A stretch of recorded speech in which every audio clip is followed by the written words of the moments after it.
So today's guest is Matthew Broussard. Thank you for having me. Ladies and gentlemen, Matthew Broussard. I don't look like a comedian. I look more like the boyfriend in a herpes commercial, if anything. Before I even picked up the microphone, most of you already didn't like me, and that's okay, because 80s movies have taught you to not trust someone with my hair and bone structure. I get it. The idea that you do the math stuff and the puns and still went through life expecting to get laid is pretty privileged. I'm just too privileged looking to have an opinion, you know what I mean? Like, I can't walk on stage and be like, black people. It's like, whoa there, boat shoes. No.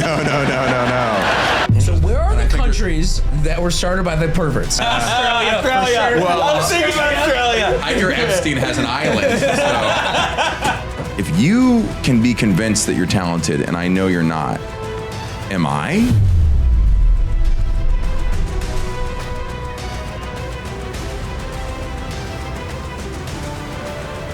All right, everybody, welcome to episode number 44 of Mislabeled. Special guest today. We're going to get to him in 1 second. If you're watching this, please like, subscribe, and comment. We would greatly appreciate it. Okay, fine. So today's guest is Matthew Broussard. First of all, thank you so much for coming. Thank you for having me. I know you flew in this morning, right, from Chicago? That's right. I know last night you emailed me. Like, I don't know if I'm going to make it today. And I was like, oh, crap, I really hope you could make it. And then, but you should know, by the time I saw the email, you had already, followed up from the previous message. Yeah. Saying, wait, I might make it back in time. So, I didn't see the first email. You know what I'm saying? That always feels really, really Conflict good. resolution, and you weren't even a witness to it. Correct. Exactly what it was. So I was like, all right, thank God. Let's see where this plays out. But thank you so much for coming. We really appreciate it. Well, I'm super pumped. You're actually one of me and Shmuel's favorite comics, so this is Thanks. cool. I appreciate that. Well, you're one of our favorite Jewish comics, but that's saying the exact same thing. What's your favorite black basketball player? Is that a thing? Is everyone, all good comics are Jewish? No, all comics We are are Jewish. disproportionately. I mean, people that felt small most of their life. Is that why people hate us? I think there's Wait 1 second. We're good at that also? I actually think people hate us, and that's why we're comics, but Oh, I could buy that. I think that's the Backed theory. into a corner. And You're hunted self-defense. Yeah. throughout history, right? Like, you either get really aggressive or learn to take a joke. I don't know, laugh it off. Yeah, I don't think I got my comedy from my Jewish side, but my Jewish uncles are very entertaining people. They have that Jewish salesmanship where they know how to land jokes and keep taking jokes. Always the self-deprecation, such a part of Jewish social skills. And complaining is a thing that we really do, and those both lend themselves well to comedy. So wherever that came from. Right. I'm experiencing a really weird thing right now, which is you're talking about Jewish stereotypes, and I have to keep quieting the voice that's saying he's being anti-Semitic because I'm so not Jewish looking. You just I got all the French features. Yeah. Well, let's get right into the Jewish thing. So your mom's Jewish. Yes. So as you probably are aware, that makes you halakhically you're Jew. Even all the rabbis and with the hats and stuff would you're Jewish to everyone. Growing up, how important was Judaism? Were you raised somewhat Jewish? What were you raised with? Did you have a bar mitzvah? Talk to me Judaism and you. Reform in Corpus Christi, Texas. So it wasn't super Jewish, but my mom was really insistent upon raising me Jewish. My dad, that was the agreement with my dad that if she said if we have kids, that we're going to be raised Jewish. None of this half stuff, none of this choosing stuff. The kids will be Jewish. That's how it goes. Went to Sunday school every Sunday. Had a bar mitzvah. Went to Jewish summer camp. Theme of the bar mitzvah. Oh God, I don't remember. Vegas or something? They picked the thing. It was Corpus Christi. The fact that it was a bar mitzvah was theme enough. We had 3 bar mitzvahs. The theme that was year. Judaism. Yes. Yeah. Okay. The theme was no, that's Islam. You're thinking of. That was the theme for most people. And Jewish summer camp, counselor, skipped confirmation. I started taking class for that, and then. Oh wait, you did the Jewish summer camp situation? Oh, big time. Yeah. I'm assuming first either kiss or blowjob. Both. Sick. Yeah.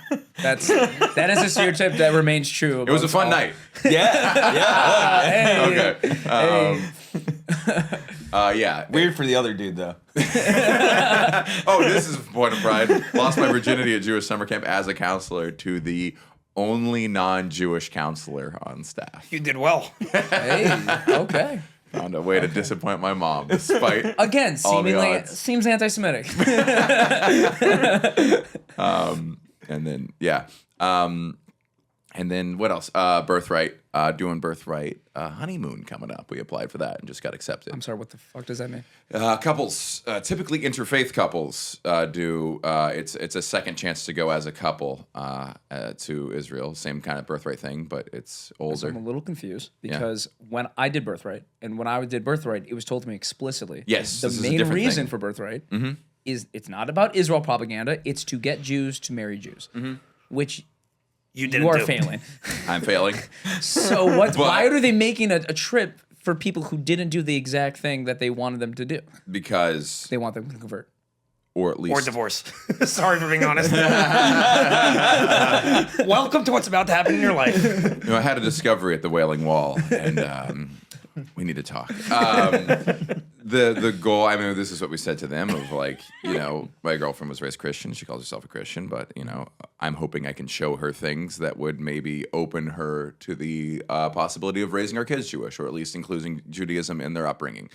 I mean, I would consider it a big victory if I could just send our kids to Jewish summer camp. Like, that would be a big thing. I don't know if I'm their going to first win. blowjob to be from a Jew. No, that's sweet. That's sweet. Or just circumcise their penises.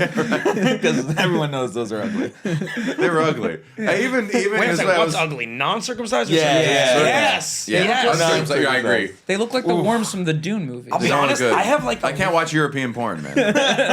everyone pause for a second. I have like a rule that there is I don't like graphic sexual content. I just see this going south and more south and more No, south. it's not wait, going wait, south. No. I'm being facetious. Label is a actually ordained rabbi, so he's gonna be yeah.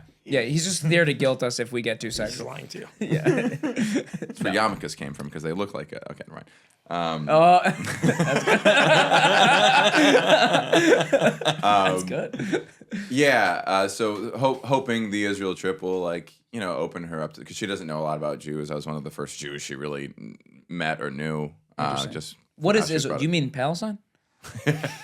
I was just confused. That was a clarity question. I wasn't sure what we were talking about. I wasn't sure. Love it. What are the what do you think? First, your girlfriend's name is Laura? Laura, yeah. Laura. Okay. What do you think are going to be like the selling points? Like, how are you going to get her to see like, oh, Judaism isn't just neuroticism. It's beautiful. Well, she's a comedian, and I think she understands the... I think she understands the business benefits of being a Jew firsthand. Of like, it was a weird thing for me during the pandemic. Like, I got like roped into some Jewish shows, Jewish youth group shows, some synagogue shows that helped keep the lights on. And I'd been involved with Jewish stuff, but now I do a little more Jewish touring, and just one little benefit of the the Have religion. you've done bar mitzvahs and bat mitzvahs and stuff? I haven't done bar mitzvah. I did no. No, I might have been asked to do. I was like booked for a private party that might have been a Jewish kid, but no. Do those gigs pay well? Yes. So here's the thing. The more I don't want to do it, the more money it is. Right, they don't pay well, but they pay well. But I feel like again, you're a very legitimate comedian that's like over 10 years into your career. It's like weird to think you've been on TV, and then it's like you're playing Moshe's bar mitzvah, and it's like that's like very embarrassing. But then it's like a fat paycheck. It's just the nature of the work. The worst I've ever bombed is the most I've ever been paid. Almost Really, what was that consistently. like? Where was that? I did an award ceremony that I emceed, and it wasn't the worst I ever bombed. It was one of the worst feeling bombs, just because of the nature. I really wanted the show to go well because of what it was, and it was a good paycheck. I'm being like slightly hyperbolic. I think the most I've ever been paid for a show was I did. I guess I can say it. These public shows for Mike's Hard Lemonade. They had me come and perform at this little pop-up thing, and I did it for 3 nights, and it was just a crazy paycheck. And it wasn't, some of the shows, it was like 3 nights, some of the shows were just flat out like bomb, because it's like not a good setup for comedy. Not at all, And yeah. some of the shows were okay, yeah. And they only allowed you to do strictly lemon-based humor. Yes. No limes, no oranges, yeah. That's crazy. Wait, wouldn't Comedy Central isn't your highest paid gigs? No, those don't pay nearly as much. The half hour paid okay, but I've definitely been paid more on a permanent basis. The Comedy Central one, they own that footage, which is obviously I'm giving them something in exchange. There's been private shows, so there's no cameras, and I just go and perform for 15 minutes and make half a year's salary. Those are. If I ever want to do a career in comedy, maybe the smart thing would be like leave my dignity at the door at the beginning and just aim at bar mitzvahs. Just become the bar mitzvah. There is a whole class of comics who do that. There is a whole tier of comics who make great money, who make $250,000, who make $500,000 a year, doing just private gigs, who have small number of TV credits and just do some specialty thing. Corporate, maybe they do Jewish shows, maybe they do summer camps. I know people in that world. A lot of people in that world kind of want to break into the mainstream and also would love to be doing the clubs and are working at that too. I did colleges for a while and that paid very well, and I would bomb for 45 minutes in a cafeteria, and I got booked for like 40 of those a year. Would you in a cafeteria? Oh, really? Conference rooms, or classrooms. Yeah, nothing set up for you to win, and they just have this money to write. They need to write a check so that they burn through their budget. I think this is like the word's not misnomer. It's a myth, not a myth. I don't know. It's something people get wrong about comedies. Again, like misconception. Very You're welcome. Well, this is a rare reversal. Look, grammar for the win. Appreciate it. It's a real miscarriage people have about comedy. It's a real miscongeniality. This is a misogyny that I've had for a while. Is I think like you if you're a comedy nerd like me, you're a comedy fan. You're looking at people at their absolute best, like the clips you're going to put on social media or what's on YouTube. I don't think you don't think of like Jim Gaffigan at some point, or like your favorite comedian, like the really famous names, the Birthright of the world, even the Chappelles in a lunchroom somewhere. Yeah. In a lunchroom somewhere, bombing to a bunch of I imagine Bert Kreischer in a lunchroom. Just eating like the Cookie Monster straight off the buffet. I feel like Bert could bomb at a college and be like, it was good food, man. Like I don't mind. Bert might actually be above that. I think that top tier, but like even then, like you look at like I don't know if you watched Comedian, the documentary with Seinfeld. No. He did a corporate gig. I think it was like $500,000. He said he got paid for it, but like it was a great documentary about him like building a new hour, and he does like this private gig for $500,000. It's a nightmare gig. It's Microsoft thing in a tent, and there's still that. Those gigs pay crazy money. There was a great story Dane Cook told on a podcast where he was at the height of his fame. And Pink was like, I'm such a big fan. Come perform at my party. And I was like, no, I'm gonna fucking bomb at your party at your mansion. I'm gonna just stand up and turn off the music. And so he just threw out a price. Everyone stop having sex. Listen to this guy do dick jokes. And so he just threw out a price that was absurd. She was like, great, see you there. Like we do it for money, and that's the strangest part is the worst gigs pay the best. I feel like that's in like a lot of artist industries, like magicians also. I feel like to get like big in like the magic industry or whatever, like you just have all these people playing like little shows and whatever, and eventually, someone recognizes you, and then you get big. But like you have to start somewhere, and so for Jews, we start at bar mitzvahs. Yeah. Beyonce did a bar mitzvah, I believe. There was a story about Beyonce doing some real private party. That was gonna be a nice ass bar mitzvah though. Yeah. Probably Michael Rubin's kid. Yeah, it's the Kushners. Yeah. It's Lucas Zelnick's brother. That joke was for our 4 fans who know who. Yeah, this is for the crossover of a sobriety. Yeah. That's really funny. We have some friends who have been on the podcast who are trying to make it as musicians. Mm-hmm. And these are kids coming scoring movies. That's where they really make money, is what I've heard. Oh, they're nowhere close to that. Okay. So these are. I mean, we all come from an Orthodox Jewish background, so we've got these friends who are trying to make it. They're just trying to make it in the secular world. They're trying to get put on playlists and be artists, and they end up just taking these Orthodox Jewish, these frum Jewish gigs in like the 5 towns playing. You're not gonna, you know what a kumsitz is? No. Like these like sing-alongs, a soulful sing-along, bonfire, reform, right? Like at summer camp. Oh, kumbaya, like a kumbaya. Money. Yes. There's money there. Yeah. And so they kind of hate it because they're like, dude, I'm writing love songs and I'm a Dylan fan. Like, what am I doing here? Like singing kumbaya around a fire, Jewish tradition, but money pays the bills. I think it's the same for. I think that stuff is great. Because I think it makes you figure out who you are as an artist. But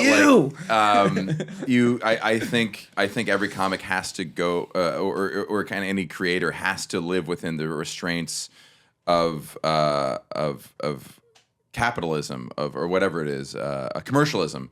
of being paid. Misogyny. Communism. Okay. I think you have to work within that of someone else telling you, here's a paycheck and here are the rules. And I think when you learn to do that, and then once you break free and have whatever success allows you to do what you want to do for your fans, you're that much better at it because you had to somehow find your voice within those constraints. I think like discipline. It's like a discipline factor. Like you've learned how to deal with the world in a way. Yeah. I would assume you're saying. Yeah, and I like that realism, and I like the, or maybe that's just a lie I tell myself when I take these gigs. Also, you can also, like, even if you're bombing at those gigs, at least you get to try out lots of jokes and try out lots of things there that you don't get to do on the bigger stage because you don't want to bomb on those stages. Right. So you see what works and what doesn't work. Yeah. Like, there's benefits to it. College gigs helped me write a lot of material, like for my first album that was like a little too academic for like a club crowd, but I got to work it out in front of an audience that might appreciate it. You also don't mind bombing. Like, if you bomb at a club, like you bomb at the Cellar, it's like, should I be a comedian? Yes. You bomb at someone's bar mitzvah, you're like, so I ruined David's bar mitzvah. Like, fuck David. By the way, I think when comedians bomb, sometimes the audience feels worse. Like when a comedian's up there, like I've been to the Cellar. The worst I've ever felt. It's the worst I've ever felt. Is Very watching. uncomfortable, It's very uncomfortable watching someone try to get a joke and like then trying to explain it and then trying to do crowd work on top of it because they realize it's not working. It's like, oh, you guys clearly don't laugh, and no one's doing anything. The most uncomfortable I've ever felt. Oh, see, I enjoy that. What is quite a that bit. uncomfortable? To watch my peers fail? That's a great feeling. It is weird. I mean, that's just the weirdest thing. That's the weird thing about comedy, that it's when it goes poorly, it's so unpleasant for those viewing it. It's like when music goes poorly, it's just no one's entertained. I guess when acting, like live acting, is really bad. That's probably I'm sure the same, that's really uncomfortable. Right. But I don't know. I like cringe content. I probably You don't get that secondhand embarrassment. You can go to a club and watch someone absolutely just eat shit, and you're just like, okay. I know the feeling, and I know that it's not always their fault. I know it's just like that. Sometimes they're like, "Oh, well, that comic was bad." Though my friends watch it, like, that comic was bad. I'm like, no, they're not. They had one bad set. I know they're a good comic. You've had sets like that. Everyone does. I realize every comic bombs, but there's bombing. I don't know. There's just like levels of talent. Like some people bomb, but they bomb in a way where it's like, oh, honey, you shouldn't be doing comedy. Like what? This is not. I don't for believe in that. You don't believe in that. You think it's hard for me to watch. It would take a very, like, a spectacularly bad set for me to go, that person should fully quit, especially if they're new. Like I think you certainly tend to, you know, the distribution tends to clump around a higher and higher mark the better you get, but there's always lower outliers, and they can go pretty low. Like there's that's what makes me nervous going on stage. Of like, I could go on stage at an open mic in Columbus, Ohio, and there could be a kid doing comedy for the first time who catches lightning in a bottle and has a better set than me, and I'm next. It can happen. Absolutely can happen. That's kind of why it's fun. Right. If it was more objective, it would be a science, and that wouldn't be fun. If right. It was, you know what I mean? It's actually fascinating. That had a little bit too much detail, so I'm now just fully believing that actually happened to you. In Columbus, Ohio. Yes. No, you but had it's a probably long look in the mirror afterwards. That's why he's saying it's probably happened to everyone. It's not just you. Yeah. Like you get stuck wherever. You do this 1,000 times. Yeah. Random kid is gonna come out and just kill it, and your set is not as good. Yeah, it would never happen. That would just never happen in sports. Like on Michael Phelps' worst day, he's not Right. going to lose to That's true. Some kid with anyone lightning but in a bottle. a top 10 swimmer in the Right. water. Yeah. No, that's a very Oh, interesting. why are you bringing up swimming? Why of all sports are you bringing up swimming? It's just my favorite sport, man. I love it. I'm the biggest consumer of it. You think it's because my girlfriend, but no. The reason I found my girlfriend is because I'm a fan of swimming. So this is actually a question I was going to ask you, because I know that your girlfriend was you give a background? world champion. Can you give background to all this? Because I have no idea what you're talking about. So Matt, your girlfriend she's retired now. Yes. Was she Olympic level? She was Olympic level. She did not go to the Olympics. She had a time that was faster than most of the competitors at the Olympics, that was faster than the Americans who made the team. But the Olympic trials is one race every 4 years. Not just one race. You actually have to qualify through. You have to make top 16, then swim again, then make top 8. And then from the top 8, you have to be top 2. That is one race every 4 years. No matter how well ranked you are. If you slip on the block and go 0.01 seconds slow and get third place, you are not an Olympian. So she was fair to very say, good. She was a 223. She's one of the best swimmers in the world. Fair to say. She was one of the best in history, in the 200 breaststroke. Yes, she would probably be a top 10 time And holder. you also swam. Not very well. Yeah. Comparatively, no.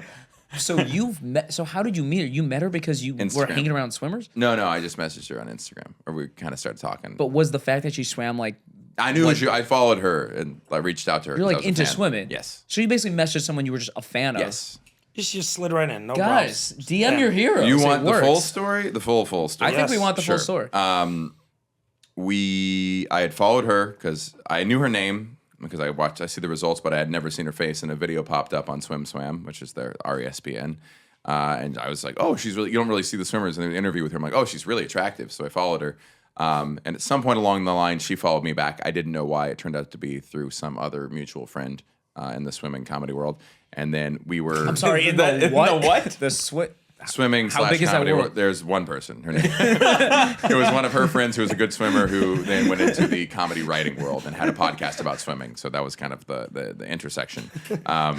We need to. I've been It's a new saying Olympic this. How sport. long have I been saying we need to get into the lacrosse comedy world and the chess comedy world? Oh yeah, just go to Duke. You do. You absolutely do, by the way, because like the world of swimming like has opened up in the last 10 years because I've been a fan of swimming. I mean, in college, I found a random website where I had to sign up for an email list that would email me when world records got broken. That was how hard it was to find. You couldn't find live feeds. You couldn't find analysis. There are multiple YouTube channels that I am subscribed to now that will be giving live coverage and analysis of races. They'll be like, oh, look at this race. Here's some swims you missed from this meet. Make sure to check out this meet going on this weekend. And we're going to have our predictions for the world's team for Lithuania. Like, so in depth. And there's so much money behind it now. If you can create a niche market for these sports that are kind of getting bigger, especially lacrosse, because there's so much money behind lacrosse. You can build content around that. As business advice, start doing that immediately. Get What in. do you think? You're coming on our pod like what? Some sort of Jew giving us business advice? What are you doing? By the way, there's a bunch of Some YouTube Walter channels. Goggins inspirational. There's a bunch of YouTube channels that actually analyze races, the other kind of race. And they're also fans of lacrosse.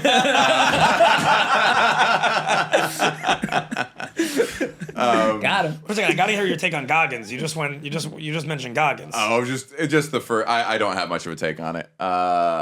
Minus He's anti-running.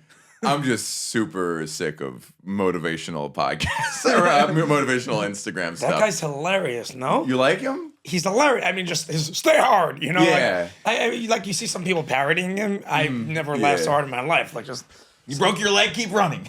Yeah. I mean, I guess my like take on that was I used to have that like mindset with sports because I wanted so bad to be good at it, and I worked so hard and was just ultimately untalented. And kind of meeting my girlfriend and seeing her go through that process of working her whole life at this one goal and not having it pan out the way she wanted. And then seeing most people in sports, most people at the highest levels of sports are extremely disappointed with how their career goes and ends. Even the ones who have what we consider success. And I'm like, oh yeah, you this whole push it to the limit and then keep pushing, it breaks you mentally. And no one's there to like help you cope. Like these pro athletes have to do so much therapy. Like I love when Michael Phelps said he like won 8 gold medals and then felt nothing and then had to like learn how to love himself. He was like an empty vessel. He was like, the world only saw my value in these times. And I felt like worthless when I stopped. Like there's such a fallout from live. There's a balance. Thank God you left like such a mentally unhealthy, world as professional swimming and went into the much more healthier world of comedy. I mean, I see it. I see nothing people is who are based so on proof. successful and so unhappy, man. It's like they're two different things you got to work on Do you simultaneously. think that comedians fall into that trap as well? Yes, it's so competitive. Yeah, it's so ridiculously. Don't take care of your body. Don't take care of your mental health. Don't take care of your personal life. Just push, push, push. Keep getting ahead. Keep getting bigger. There's never a point to sit back and relax. It's just that CEO mindset. Listen, there's a lot of shiftless people who need a kick in the ass, and there's a lot of overworking people who need to pause and Xanax. take self-love. And I feel like Instagram is doing a perfect job of showing the wrong message to both groups. The type A's are getting Walter Goggins videos, and the bums are getting these self-love. Here's 7 made-up words to make you feel good about yourself. There's just, I hate the internet for that because people just gravitate to like kind of the worst message. And Goggins is one extreme. I mean, he's a brilliant guy. If he's listening to this, it's cool what you do. Please don't hurt but us. I just know so many people who run like that and get injured and then like have to learn to like love their body in a state that can no longer run. Like fucking don't get injured. Run until you stop enjoying it and then take a break. I think he's a little bit intense. Just A little? Just my personal opinion. That label's like And I'm a very professional. intense individual, so I can speak for that. No, but it's funny from the comedy standpoint. not most, I would say a lot of comedy is coming from the negative space in your life. It's self-deprecating humor. Yeah. So being able to healthily be able to compartmentalize like that I do this as a job and I'm good at this and I'm giving over these stories to people in order to try to connect while also being funny, while also like you're tapping into like the worst parts of the things that you think of yourself a lot of times. And then like you see these unfortunately a lot of comedians like committing suicide and things of that nature, like and it just happens. It's a lot. I think it's a lot. It's a lot. And Really? comparatively to like got other a few in my group, yeah. Comparatively because you're consistently you're tapping into you're that. tapping into into spaces of your life that you're Negativity and you're trying to make light of it. But at the end of the day, you're consistently reminding yourself of it. Yeah. And I mean, there's that voice in my head that when anything horrible happens, this little voice goes, could be a bit. And it's like, it fishes for it. It's something I have to deal with. I'm like, you look for this pain. Anyone does it. Matthew, please take my cell phone number. If you ever have a problem, just call me. I'll be here. John Mayer was even talking about like, he said that, it's some interview he said where it was like something bad happens. He was like, ooh. Or it was some like, you meet a girl who you know is no good for you, but like, oh, but I bet I could get a song out of this. Am I crazy? It's like Taylor I think Swift. you look a little bit like John Mayer. Like a little bit. Am I nuts? Am I'll I take missing that. it? I mean, that's a huge compliment. Huge compliment. Oh, no, maybe I'm wrong. What's Okay, that? fine. What's- I take it back. I I can take it imagine back. John Mayer's like in his like third orgy of a week, like, I'm not really enjoying this orgy, but I'll write a song about it. Yeah. I'll write a song about it. A really accessible song. Yeah. I think something that if I can be a bit to get a raw idea out. I think the reason I was very motivated when I started stand-up and why I was able to work so hard at it was because I saw no difference between the skill of doing comedy well, and being loved and being a better person. Where I saw being funny as being better, to be more lovable, to like I was improving as a person as I improved at comedy. And now I feel pretty good at comedy. I think I'm fairly skilled at stand-up. I'm happy with how I do at it. But it no longer feels like who I am. It just feels like a thing I'm able to do. Like if I was like really good at ping pong, I wouldn't use that as my identity. I'd be like, yeah, if you put me in front of a table with a ball and a paddle against someone, I'll probably win or something like that. But like I think I've learned to separate the skill set from my identity, which is hard to do. And I think that's I say that with stand-up, but I think someone in finance, someone in music, anyone, you don't view the difference of success and a quality of you as a person as different things. Yeah. Does that make sense? Yeah.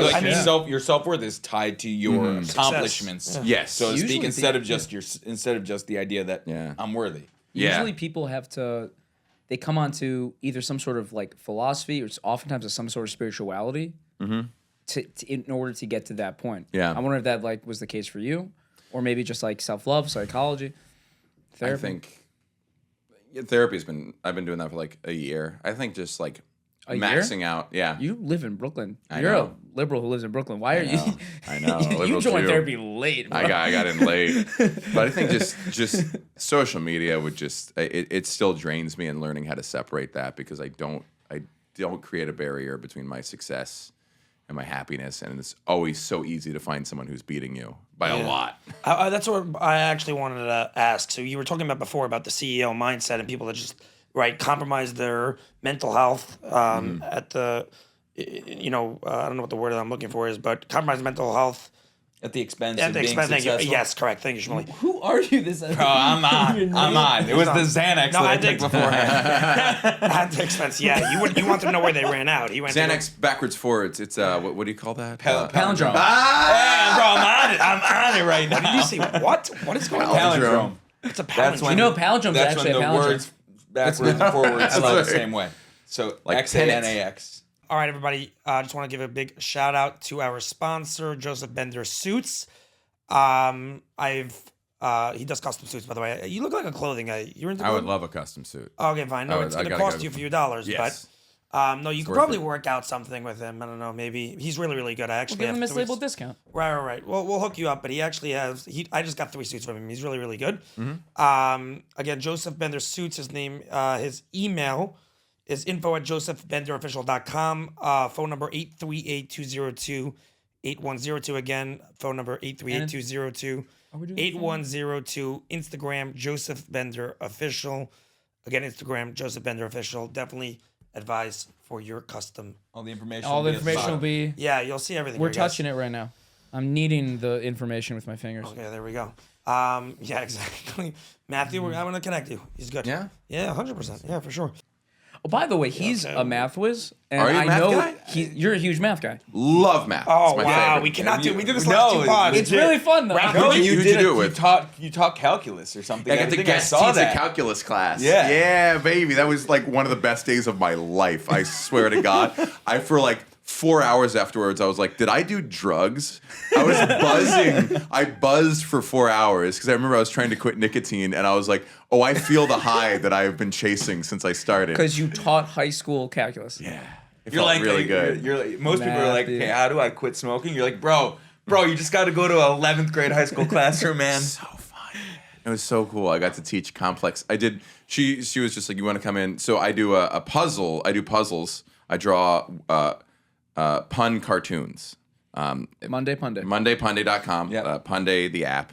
I did that for about 10 years, and I got a message from two high school girls on Instagram, which felt really weird responding to those in any way. They're like, hi, we're taking calculus, and your teacher shows your puns at the beginning of the class, and we wanted to help with this pun because no one could figure it out. And they both sent me messages, and I responded to both of them. I was like, oh, I'm messaging high schoolers on Instagram. This is the beginning of a lot of bad things for a lot of comedians. Like, I'm about to head it feels like all the time. And I was like, hey, yeah, please just put me in contact with your teacher right away. And we can end this message right here. Where is that risk? And I was like, I would love to reach out to your teacher. It's really cool she does that. I would just like to know who she is and why she does this. To talk to the teacher, and the teacher was like, oh, yeah, we do the puns. If you ever want to do puns with the class. And I was like, it's a calculus class. Might I come in and teach a little bit of math? You pitched it? I pitched teaching something. Bro, you were down bad. Yeah, so I went in and she let me just teach just a little lesson that I thought would be very fun for those students to learn. That's dope. was so Is there a fun. world where you either has give up now been comedy or uploaded whatever comedy doesn't to- work out, or I mean, it's kind of already worked out for you, but is there a world where you actually try to go after a career teaching? I would love that. I mean, that wouldn't You'd be, like, so some. fulfilled. I'd be very happy. If I mean, I wanted to see what I can do with comedy. If comedy doesn't work out, that would be probably my next option. I would love that very much. Yeah, super fun. I mean, I guess I don't know. I've never been like a full-time teacher. I know it's really hard, and one bad student can make the whole class tough. But like, it's very fun. I tutor There's on the heckling, side for fun. much like you do? Yeah. Wow. Yeah, it's really rewarding. You have some really what's the word, like the normal comedy like accoutrements to your life. You know what I mean? Like, you worked in finance, right? I worked in finance. You worked in finance, and you Nothing like you're thinking, by the way. What do you mean, Like like a what? 9-to-5 job at a like. It wasn't that. What's that? Was that or It was or wasn't it wasn't. It was a 9-to-5. It wasn't like iBanking. It was just like a 9-to-5 job. Okay, gotcha, I gotcha, was gotcha, just gotcha. it was analyst, but I just You did weren't like spreadsheets. snorting cocaine and doing No. the whole Wolf of Wall Street. No.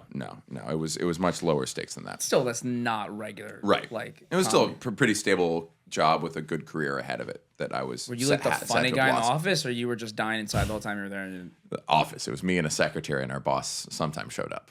okay. Yeah, okay. he worked from home, so we just did spreadsheets all day and talked to clients and yeah. I mean, my boss was actually everyone there was funny. She was funny. He was very funny. He loved puns. He was a real jokester. So he was really supportive of my comedy career, which was. Do really you nice. get hate from other comedians for your love of puns, which I think most people consider to be like the possibly lowest version of comedy? I try not to do too many puns in my act. I think comics appreciate puns, and I definitely can push it too far. But like when I hang out with Mike Kaplan and Sammy Obeid, who are both coincidentally mathematicians. Jewish. What's that? So they sound Jewish. Mike is, yes. Obeid Sammy, sounds like he's Sammy from Obeid's Ireland. Palestinian. So he's Jewish. You mean Israeli? He might be Lebanese, I forget. Both of them mathematicians and part of comedians. Hezbollah. I recommend looking both of them up. Both of them mathematicians, comedians, and for some reason, the shared love of math is equally a shared love of puns. For some reason, people who love math tend to like puns a lot too. So when I'm with those two, we just let it fly. Are you a pun guy? Yeah, I love puns. My dad, like I grew up like Something doing with puns left all brain the people, time. we I just feel like like them more. you're too old for this and probably too smart, but I feel like I'm just adding a bunch of things together, like the math, the puns. You make we'll get to this, but you make figurines. Mm-hmm. You are so ripe to be. If you were 20 right now, you'd be on TikTok diagnosing yourself with autism. Yeah, I Right? know. Aren't you glad you missed that? I'm glad I missed that. And then what a boring thing to put a label to it. In my case, I don't mean to demean anyone else, but like I'm like, those are just the things I happen to like. If you like those things, that's cool that we can share that. If you don't, that's cool too. I don't want to put any box on what I am. I take it or leave it, whatever it is. But Hell yeah. I was an ADD kid. We had ADD, and I got fucking just Am I allowed to curse? I'm sorry if it's. Yeah, you're allowed to curse. I just got like my kidney stuffed with Adderall as a kid. My parents just put me on like such high doses so young. It's crazy. And then you had, like, I did more than I can handle now. I was doing 20 milligrams a day extended release, which I know is not a lot for like people who use it, but I'm like, that's a crazy load for my you're giving, 140 pound body It's back just like then. cocaine to a kid. It's crazy. Yeah. And then you're like, I'm into swimming. I'm into swimming. I'm into calculus. I'm into comedy. No, I also imagine- I appreciate Pokemon. that. It's very nice because it's very indulgent on my part. I don't think most of our even our fans who have heard of you might not know this. You make Pokemon figurines out of clay. Yes. There's a lot to talk about there. That's Yeah. unpacked. But like, I just imagine you taking a little Adderall as like a kid and being like, time to work with the clay. Just like 30 hours like making a Pikachu. Yeah. Is that the nerdiest thing you do? I think between the math and the Pokemon sculptures, they're not.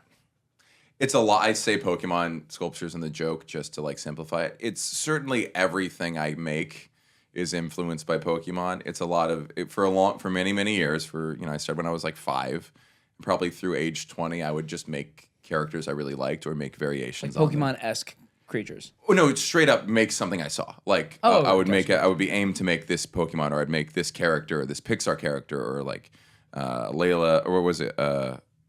Ukulele, or something like that. The character, the Banjo-Kazooie character. Just characters I liked, and then I started making variations on them. And then probably about 5 years ago, I was sick of making other people's characters.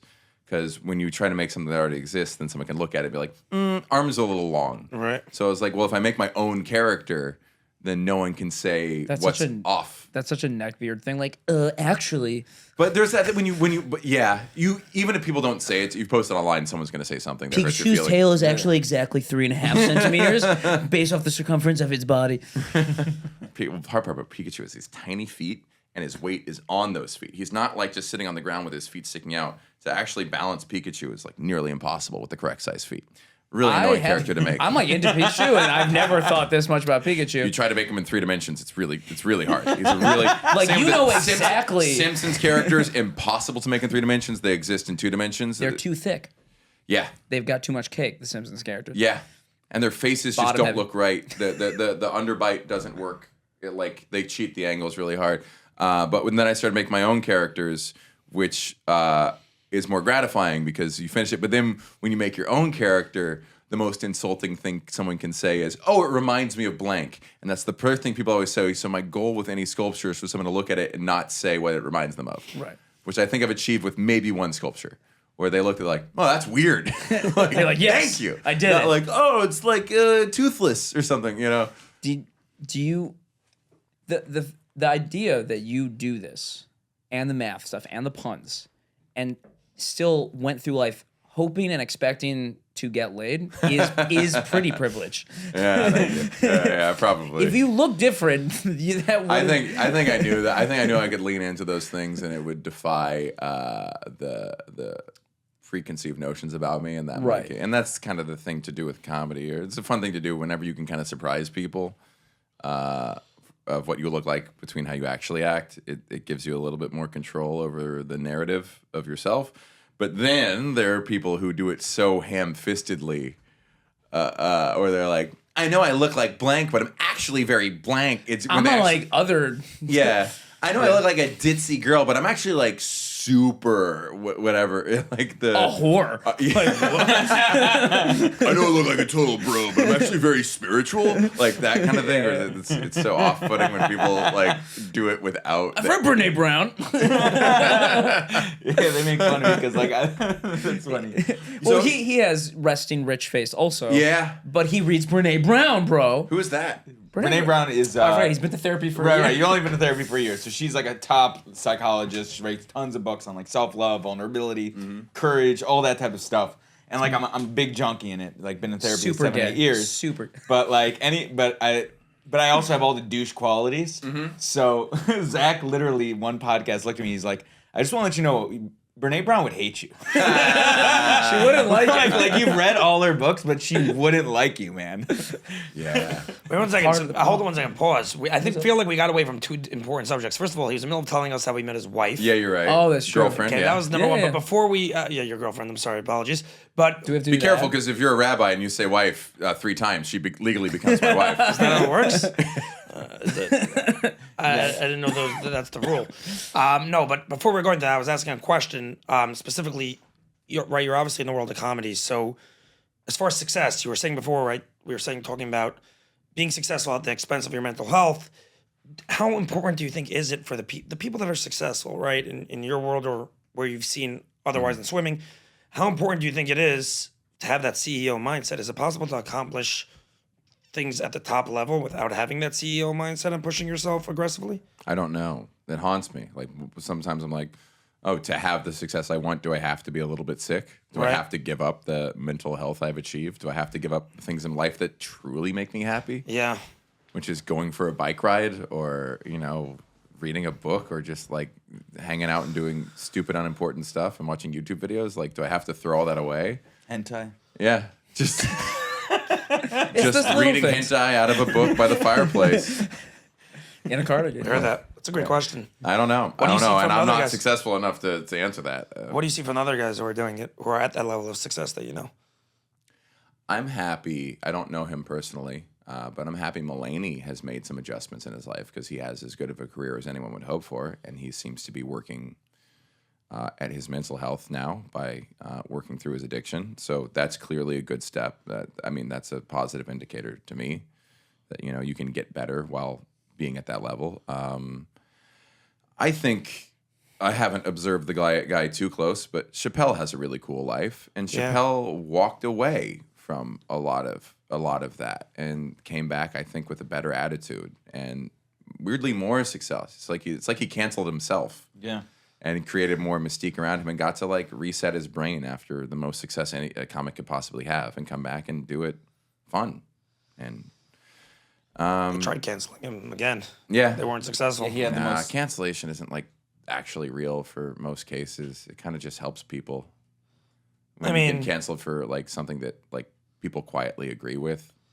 He had the most successful Cancellation 0% on Rotten Tomatoes you've ever seen. Oh really? Yeah, his special. I forgot Which what one? The most recent one that Yeah. came out. He got a 0% on Which Rotten one? The Tomatoes. transphobic one or the Yeah, more yeah. transphobic Yeah, one? yeah. He got a 0% on Rotten Tomatoes, but it was like the most successful actual like watch Netflix Yeah. Who's special really comedy been set. canceled though? Like who's really like been fucked over Well, by Louis cancellation? really was canceled and then bounced back, but he Yes. kind of was actually canceled. Yes. like he did have Lost to go. his show, away. lost his movie. They Yeah. successfully canceled him. But I think he was Too big to cancel. just so big that he was due for a downturn. Like you can't really, he couldn't have I gone up heard. from where I he heard was. they agreed. Well, I with feel you. like Epstein was canceled, but he'll be back soon. Yeah. I think he'll be back. He's got a Epstein will be career back. ahead of him for sure. Yeah. I imagine it'd be really tough to go through that of like that public hate. But like, yeah. What were we on? But what was? Oh, The wife. the wife. The thing. girl- yeah. yeah, girlfriend. No, We only we're- said it twice. No We're not pressure, married. yeah. We only Now, said it now, twice. now we're just putting him in hot water. We keep going. Beetlejuice. Okay. You guys been together for a while, though, right? Yeah, 7 years. So we were following each other, but we hadn't interacted. We were liking each other's posts in non-aggressive intervals. And then I was in LA. I knew she lived in Austin. And then I opened up Bumble, and I saw her there on my Bumble. So I took a screenshot and swiped right. And then nothing happened. And I thought, well, this is stupid. Why should I wait around? We can talk on Instagram. So I opened up Instagram and sent her that screenshot and said, hey, are you in LA? And she replied, no, I was just there a week ago, though. Let me know if you ever have a show in Austin. And from there, we started chatting for about a month. And then I happened to have a show in Austin about a month later. We met there, and it hit it off very well. And then started dating from there immediately. And then over the coming months, people would ask how we met, and I would say Bumble. And after a couple times of that, she would say, "Why do you keep saying Bumble? Why are you telling people that?" And I go, "Because I saw you on Bumble." She goes, "What are you talking about?" And what I learned was when I sent her that screenshot, it cropped off the top and the bottom where it says Bumble and her name. So it looked like I just sent her a picture of herself and knowledge of her location. Oh my god! So the fact that she responded at all, so creepy. She wasn't really into you. it indicates some real privilege on my part as you were Oh my god. pointing towards. Yeah. Wow. So that was kind of how I met. Yeah. Just imagine. That's wild. Yeah. Are you in Cedarhurst? There's a picture of you. Well, if we got that, we would be down. If a girl sent me that, I'd be like, sure, yeah. I am here. Would you like my address, random stranger? Yes. That's crazy. Oh my god. That's unbelievable. So 7 years. Oh my god. What's the wait? Oh my label. Wow. Label. Let the man Well, breathe. find a time to, I don't know. I guess this is the Jewish part of the podcast. Is Yeah, where this we is just the part where We you're supposed to pressure get you to get married. in our To a world. non-Jew? Yeah. In our world, you know that we date for like 2-3 months. Not all of us, but Yeah. a decent amount. 2-3 months we get married. Do you have Orthodox? Orthodox Jewish friends? Yeah. What's that? Do you know any Orthodox Jews? Eitan's only conservative, right? Eitan's conservative now. He's randomly he puts on, film Yeah. like every day. He puts on film every day, but Rachel Lander, comic from Upper East or West, I can't remember. And then overlap with some comics out of Stand-Up New York has some Orthodox Jew. I know Modi. Modi, yeah. I mean, yeah. Love Modi. He's Yeah. so funny, Modi's man. funny. Yeah. He's a great guy, too. He's not technically Orthodox, but he comes from that world. Yeah. I Can mean, he he be? schlocks it up. Yeah. He plays the part for. Yeah. He's someone who he makes his money in the Orthodox world. Right. Yeah. But he could cross over the mainstream. I would love to see that. I think he's just so funny. I think he could do his Jewish shows, but I could watch him do an hour and not mention once being Jewish. He's just so talented. That's fine. Yeah, Yeah, he's very I wish he charismatic, would. likable. I've seen him Yeah. a few times, and he just like makes fun of like synagogue, and I'm like, okay, like where's the other? You're gay. Talk about that. But then I realize he can't because does a lot now. of he does now. Which is so cool. For a while he did it because a lot of Orthodox Jews are ding ding homophobic. So I think any Orthodox religion is homophobic, to be fair. But yeah. fair. So it's cool that he's finally, because like how often do you think most gay comedians have a few jokes about being gay? Like it's usually kind of it's a lot of their act, and it's interesting that he wouldn't mention it. Yeah, well, I heard a cool story about Judy Gold, where someone was touring with her in Israel, and she would do these Jewish shows Palestine. in Israel. Yeah. What's that? No, I understand. Jewish shows in Israel, and would if the crowd was Orthodox, she just wouldn't mention being lesbian. And Judy Gold is one of, I mean, okay, first of all, best comedians, right? One of the most influential comedians over the last 40 years. I've been watching her since I was in middle school. She's also one of the premier lesbian comics. She was one of the first comics to talk about being lesbian at all. Like she's up there with Ellen in terms of like just lesbian comedians who broke the mold, who showed the world how to talk about it, who took the risk at the time where that wasn't acceptable. And for her to be able to do an hour without even mentioning that she's married to a woman, it's fucking awesome. Like it sucks that she has to do that, Right, but it's amazing she's able to. What would be like? What's the show you've done where you had to completely like change or not talk about a lot of your? Chabad. You played a Chabad gig? Yeah, I played two Where? Orthodox Jewish shows in one weekend a couple weeks ago. Wait, what's the story? Yeah, what? Wow. Chabad, I just Elon Altman dropped and threw me as an wait. alternative. Is Elon Altman a Jewish? Yeah, a Jewish comedian who was very funny. Comes from the Orthodox world. He's not. I don't think he's Orthodox. He's very Jewish in terms of just like everything about him. And He's not Jewish. He's Jewy. he's done a little tax fraud. It's fine. Yeah, he wears fine. Polo Ralph Lauren. But yeah, So he got you Chabad jobs. he got me a Chabad, I live in Crown Chabad Heights, gig in Brooklyn. yeah, this was in New Jersey. Oh, with- There's a lot of Morristown- There's a lot of Morristown. Chabads in the world, by the way. Just, That's true. That's It Yeah. true. would have to be. and I did it, and it was 30 minutes clean, and I didn't realize how clean. And it wasn't like they gave me rules. They were just like, don't make us look bad. And I could feel what jokes were missing, and where I had to just, that joke ends right there. But like For sex, these jokes, I am anti-abortion. yes. Oh, did that actually? Wait, no. Did you do abortion jokes to a Chabad crowd? No. I definitely don't want to play with that because politics is like the first thing. Now when they say clean show, they just mean no politics. Right. They'd rather you like curse and talk about eating ass than they would Yeah. you just even mention the name Trump or Biden. Yeah. Politics is such an uncomfortable thing now. So stupid. Yeah.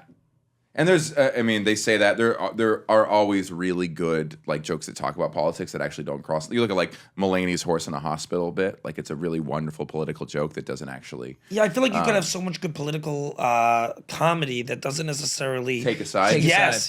You could make fun of Trump it's and Biden hard equally because the for their insanities, But there's just a thing we all do now when we see someone walk on stage. When we see someone in general, we're like, I bet they're a fucking Republican. Or if you're a You have a Republican, I bet face. they're a goddamn liberal. Like, there's that thing we all do now. We want to guess what team they're on, which is so silly. The media is kind of like really pitted us Egging it against on. each Yeah. other. But the Chabad show Sound was... like Andrew Tate. Yeah. Is that, oh, no. Well, you just And that's the clip. That's like his big thing that the media That and the Matrix. trafficking women are his two big things. really into both. Yeah. His whole thing is He's like, really fighting for the working class and trafficking of women. But wait, so you were saying about the Chabad? Hates gig. polarization as much as he hates Greta Thunberg. Yeah. Chabad was like, I have a joke about like gay divorce rates, and it's absolutely not. I mean, it barely says anything about gay people, pro or con. And the crowd just didn't like me talking about gay marriage. You felt the buttholes tighten. just live. the whole joke was gone. Like from the start of the joke, I'm like, What was the joke? I don't want to say it. I don't want to spoil my joke. I haven't put it out yet.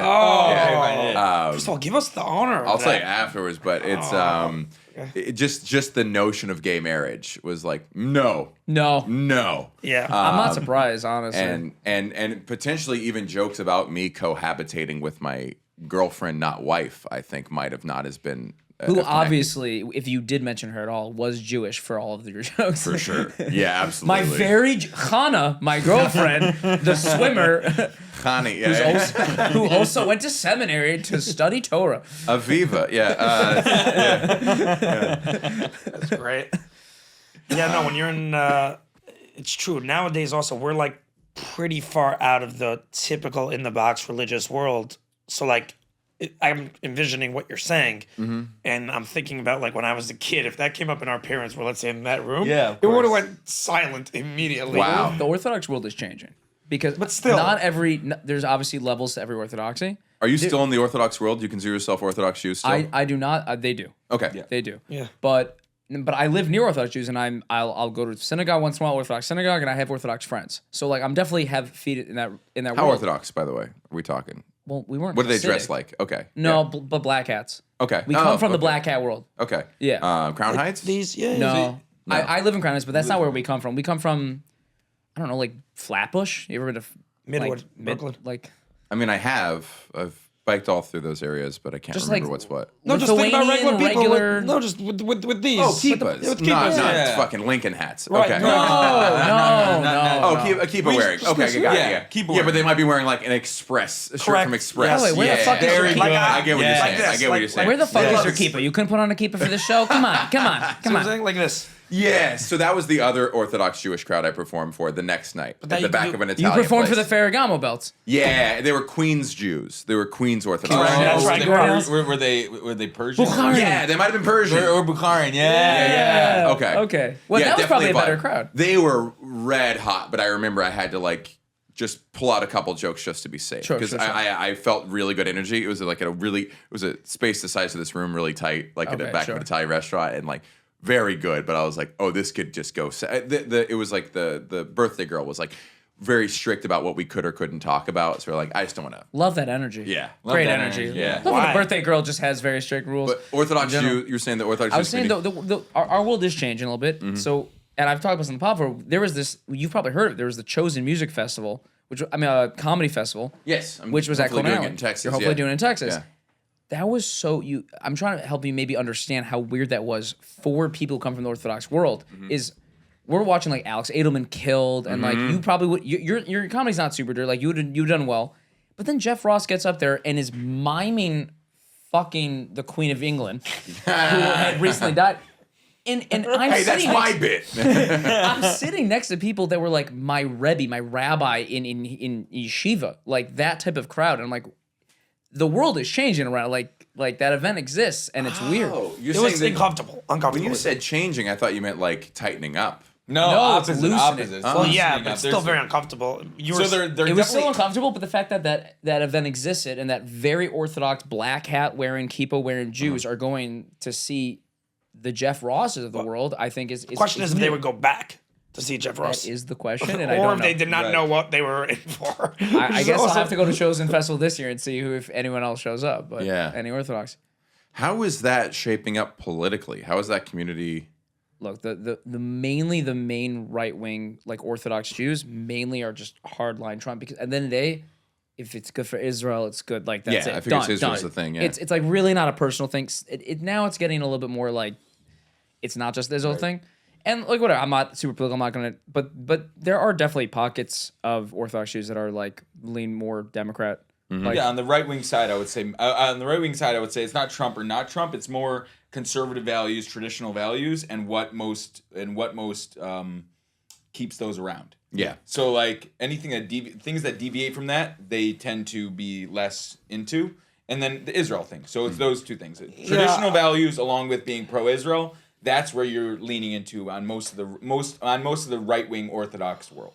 which is interesting. I also think that right now, I think an important thing is that people see this as the best of two evils. I think that that's a big factor. I think a lot of Jews would be very much down for a more moderate Democrat or someone a little bit more towards the middle on both sides. But I think honestly, a lot of like conservative values aspect, they're very like concerned with straight up like how progressive the world is going, and then of course the Israel situation, like that will also always. At the end of the day, they're situation will always be religious there. family people. So Yeah. like religious family people said, vote yeah. a certain way usually.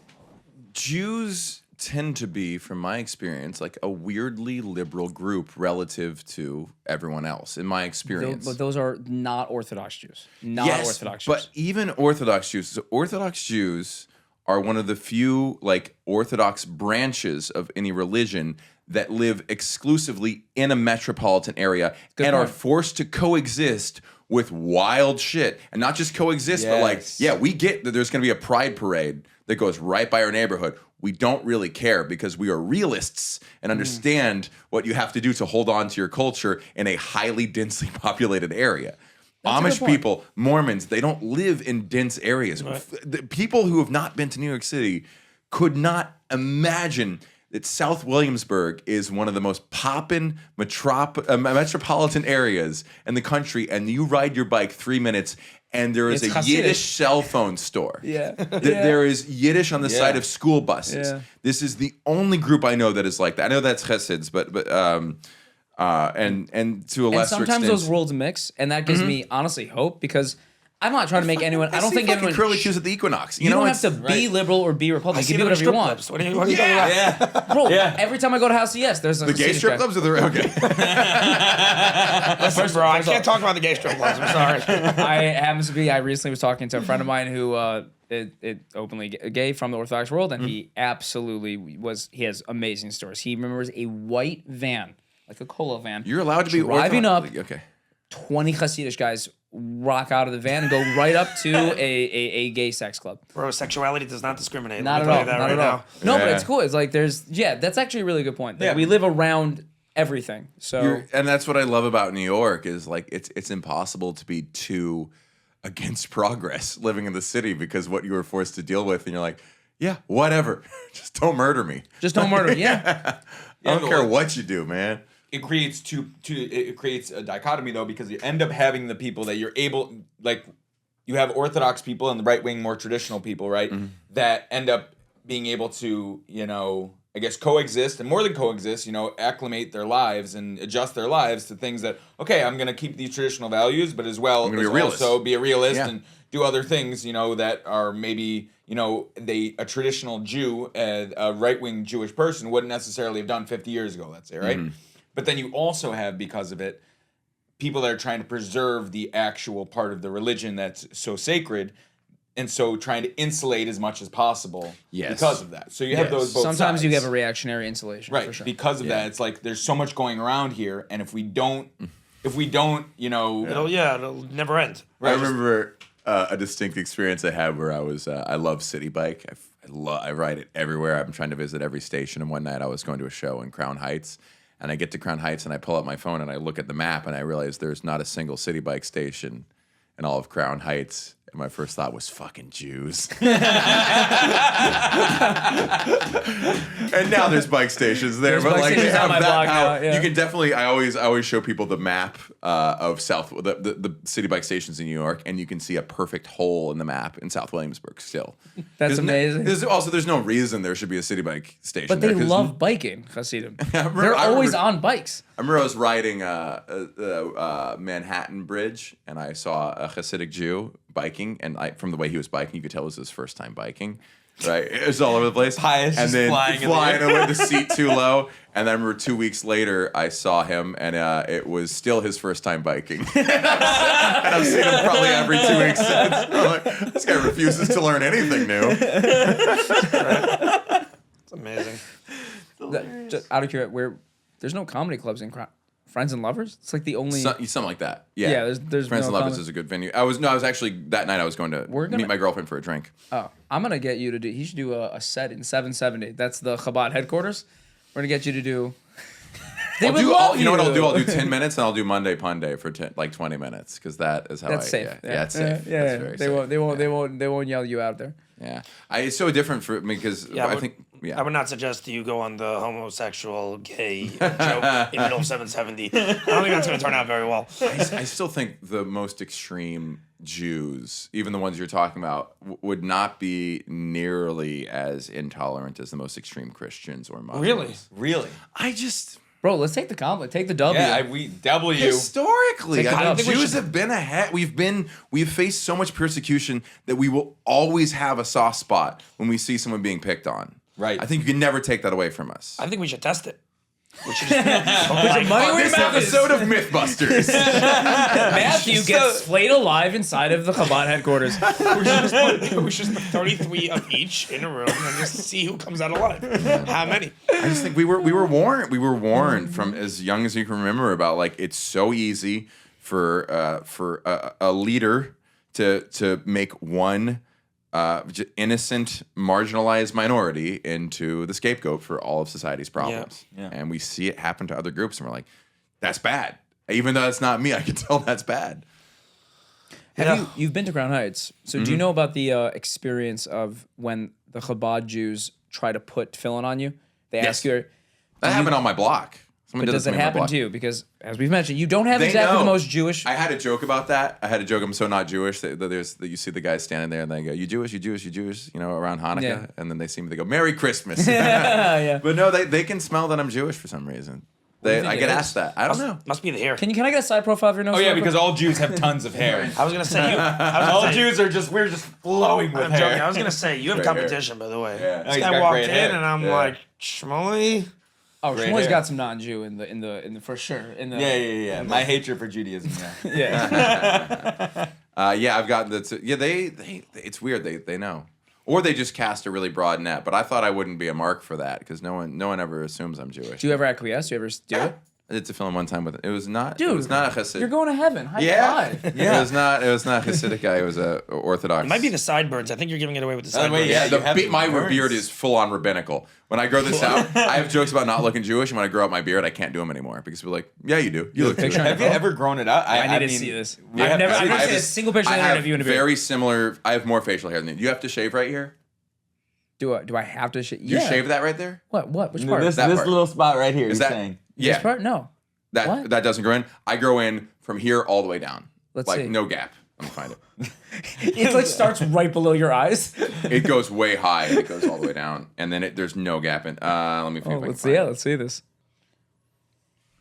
That's a beard. That's 5 weeks. Look alike because we do kind of look alike now. That's funny. But I don't see that as rabbinic. That's a legit. That looks beard. like a Hollywood star in a an action role guy who's like, I'm gonna do a serious movie.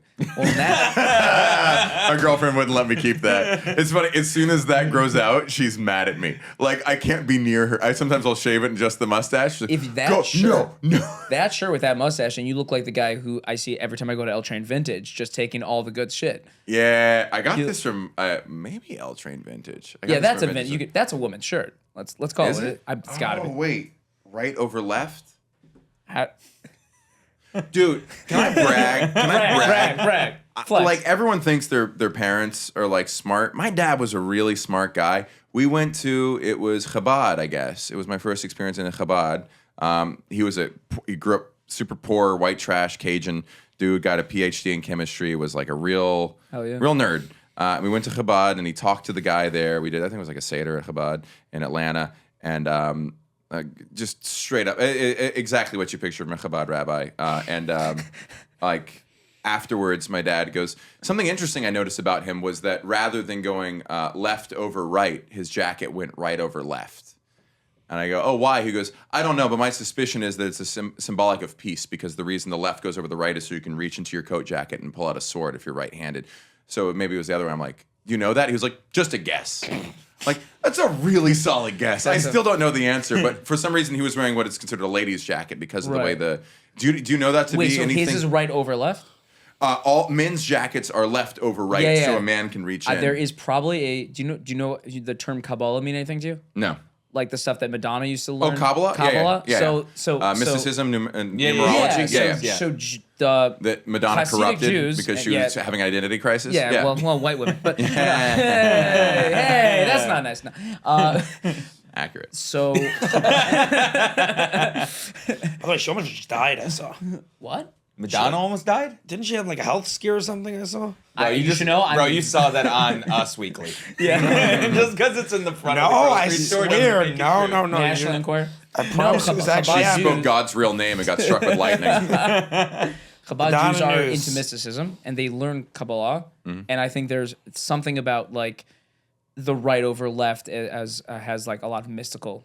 Like right is meant to be strength, and this maybe I don't know. We do have a lot That's of possible. And there's a lot of halacha, a lot of rules that are like that. Like you're supposed to. I don't know the exact thing, but I might. Yeah, you're supposed to put your left shoe on first, and then tie, and then put the right shoe on, and tie the right one, and then tie the left one. I mean, and then you do the hokey pokey? Yeah, you do the hokey pokey, and then in fairness, I don't think anyone really is very tapped into that particular rule. But that's a legitimate. Yeah, like, it's something, yeah. But that's not one that like the rabbis. Push, Yeah. but it's also not one. It's not one that's like They're much more into this is like really, really, The really. rabbis like, are much out more of into making nowhere. sure you don't touch your penis before you're married, but that they were really into. No, it's like an actual halacha though. Like it's is a legit. Like it's like there's keeping Shabbat, and then there's like how to put on your shoe. Well, I don't think it's equivalent. Yeah, But but they're both right there. they're not the same thing. One's a. They're not equivalent, but it's not like I'm not going to get into Jewish law, but right. We're not getting into Jewish exactly. law, but What came first?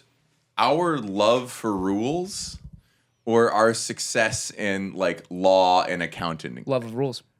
Well, we were always rule followers, and we were always. I mean, Like the biggest. open up a almost Talmud. enables- Like yeah. the Talmud is literally just us going like, but what if the like just logic and just like thorny little logical problems, and then it very obvious why the people who learned that for thousands of years would be fantastic at law. Yeah. And Part of the loopholes. culture. Yeah. And- analytical minds. And cheating on taxes, like of course. And litigious. Yeah. Yeah, it fits. And yeah, it's there was a thing I read in a book that I haven't been able to like find elsewhere that the I guess tribes, the polytheists of what came before Israel? Canaan? Babylon? Oh, Canaan. Canaan. Yeah. There were just tribes who lived all around there, and they were all polytheists, but they all worshipped their specific god, but believed in the other gods. And there was a group that believed in Yahweh, but also knew the other gods, but they primarily picked Yahweh, and they became the first monotheists because they saw the ritual practices of the other tribes, and they felt that the priests of those tribes were using their platform and their ritual to have too much sex, and there would be like ritualistic sex in that, and it was their aversion to that perversion that made them say, we believe in one God, our God, and that was the beginning of monotheism. They were the Yahwehists who became the eventually Yeah, the that's Jews. why the American government doesn't That let you is do really LSD anymore because there's too much sex. That is really beautiful. But that is beautiful, and like I actually like. I think that's so cool that like if Judaism came from ancient people going like, hey, Sex makes me feel weird. No, you're using religion for the wrong reasons just to get like physical pleasure. I think that's beautiful. But another part of me is like, so our Judaism was started by the nerds at the party who were like, A little bit. I don't like that people are getting laid. Like, so was America. Do you understand how much of history was shaped by people who were like uncomfortable with sex? we'll explain the American. Can you go in? The Mayflower. We'll explain. The pilgrims who came here, one of their biggest problems with Europe was how freely people were having sex, with the perversion and the failure to adhere to the laws of Christianity, especially as they apply to marriage and premarital sex and fornication and all that. And they wanted a pure society. And those are the guys that started America? Those were the pilgrims, yeah. That's why they call this a puritanical country. I'm mostly talking out of my ass here. I'm trying to put two things together. So if anyone knows actual history and wants to check me on this, please do. But I found that really interesting. Okay, I found it really interesting that like two major the beginning of monotheism and the kind of the first settlers of America were both motivated by we think you're perverts. We want to do our own thing and keep it pure. So where are the countries that were started by the perverts? I want to think Australia. For sure. Well, I was thinking about Australia. I hear Epstein has an island. So. No, instead of getting fact checked, you have a better chance of getting a cult following from us. Yeah. This guy hates sex just like me. Yeah. And I guess incels are kind of people who have like weird feelings towards sex because like as a society we just sex is But so they're uncomfortable. naked about their desire for it. They just think that it's being taken away from them. Good use of the word naked. Strong. Really good use of interesting. the word naked. Yeah, there. Sorry, that was impressive Freudian, wording. actually. Yeah. I didn't mean to do that. Just clever on all You've fronts. made yeah. up for all the terrible, what's malapropism. back to the beginning. I don't even know how to Misogyny, say it. yeah. All terrible misogyny on this podcast. I wanted to do some rapid fire questions. Yeah, Got some go rapid for fire. Just real quick. What's your favorite color? Ooh, I guess aqua. I like the color that's like where it's like blue if you want it to be blue, but it's also green if you want it to be green. I was gonna say that I could tell from your shirt that you're confused about this. Wait, next question. Also swimming. Can you solve the Israel-Palestine conflict? No. Okay, next question. By growing out his beard. Which Olympic sport does not deserve to exist? Which one's really stupid? The swimming's cool. We're not going after your girlfriend's thing. Which doesn't? There are some sports that don't shouldn't exist. Oh man, I'm gonna say this, not out of like total hate for the sport, but I hate diving because it interrupts the meets. Because I watch the collegiate swim meet, and they're like, okay, and we're gonna have 47 minutes of diving before we have the last race of the night. And you're like, I don't care about diving. I don't care how it contributes to the team scores. But diving's kind of cool. Diving, but they score diving with the swimming. So like at collegiate championships, it's swimming and diving. So the teams are scored based on not just how they do in the races, but how they do in the dives. So I hate it just for that on a collegiate level. And then if it interrupts the swimming, I hate that too. Those are like passionate answers. Like I hate it because it fucks up swimming. Am I wrong? And this is not to be racist, but am I wrong? Where are you going? Please be Am racist. I wrong? But I remember there was like this video of this Asian guy that did a terrible dive, and now you know this from what? but now I'm thinking about it, and if you think about all the meets in the swimming pool, Asians don't swim. No, they're good now. They are good now. China's thinking of really Fabrega. good. I don't know what I'm thinking of, but I'm thinking of like They're really very good dominant. golfers. Yeah. Yes. No, great there's golfers. very good Asian. China has a good team. Korea has some real standouts. Do they? Because every time Japan has great breaststrokers, great IMers right now. I'll be honest, I'm laughing just hearing about this because I could not tell you the first goddamn thing. No, about I'm just swimming. remembering from when I was a Sun kid. Yang and, has like, the mile record forever, but he was. I just remember from when I was a kid and like the diving ones and all of the Asians always fucking up on the diving and there's videos of it. Yeah. And then I remember from like when Phelps and who was the Ryan Lochte, yeah. on all those like it was just literally like 6 Americans in like out of 8 and then you had like a Canadian and a Swedish person like and there was no one else. You can't really tell what race people are when they're swimming. Like, because there's a great number of black swimmers, and then even when you watch them race, they still kind of look white. Like, for some reason, it's really hard to spot. The color on the screen is like kind of washes everyone out. Swimming is the true equalizer in America. Yeah, we just need more swimming in these polarized times. Yes. Like, we need to be swimming during the day, always, all the time. Yeah. Apparently, Everyone's apparently, white. I didn't know, and Asians are making strides. How crazy is it if Saya Sato is really good right now. The 200 fly in the for women and the mile for men are makes like sense. untouchable What is records. a fly? Butterfly. It's the one that Phelps did really How well. crazy is it if someone doesn't like know how to swim to you? It's swimming and math are two very similar to me. Where people are like, yeah, I hate that. I'm really bad at it. I'm like, yeah, most people are. I think like 95% of people can't technically swim. Oh yeah, no, I can't swim at all. I would say like 99% of people can't do all 4 strokes and all the turns. Okay, properly. but doing all 4 strokes. We're talking about. I'm not saying we'll drown, but like, No, he'll drown. Yeah. yeah. No, Really? I'll drown Yeah. in 3 That's feet of interesting water, to me. bro. Really? Yeah, totally. Oh, you should fix that. That was Michael Phelps' whole thing after the Olympics. His volunteer work was just to go to like inner city places where kids didn't know how to swim and like just teach them how to not die in the water. And he probably saved a lot of lives by doing that. A really simple way to like. I feel like I'm not going to win this discussion no matter what, so we're not even going to enter it. I'm joking. I'm just saying I'm not too judgmental of people who swim because it's a super unnatural thing to do. Swimming is like humans aren't built for it. Yeah, no, like, I'm joking. we're No, just this has trying to been be a long-term dolphins. thing. I don't know. I just never learned how to swim. And I just You don't know how to ride a bike either, right? No, that I do know how to do. I just don't. I'm pretty athletic. It's not. I could swim for as long as I could hold my breath. So I can get from one side of the pool to the other, but I can't pull my head out, take a breath, and keep going. It's the coordination of Like, I hate it. Like, the water it's goes the in hard my part. mouth and shit. I'm like, nah, this is not for me. Like, I'd rather just be on the ground. Just see label in like a 10 by 12 swimming pool with like a snorkeling thing on. Yeah. No, bro. I don't know what the big deal is. Like, everyone says, oh, it's dangerous. I'm like, when am I going in the middle of the ocean? Like, I don't know. I just don't go into pools. When you least expect it. I guess. When you stand by the rail of the cruise and you're alone and I see you, you're going over. My answer to that, by the way, is you know Alex Edelman, right? Yes. The comedian. So his Amazing. brother does this thing. The Olympian, yeah.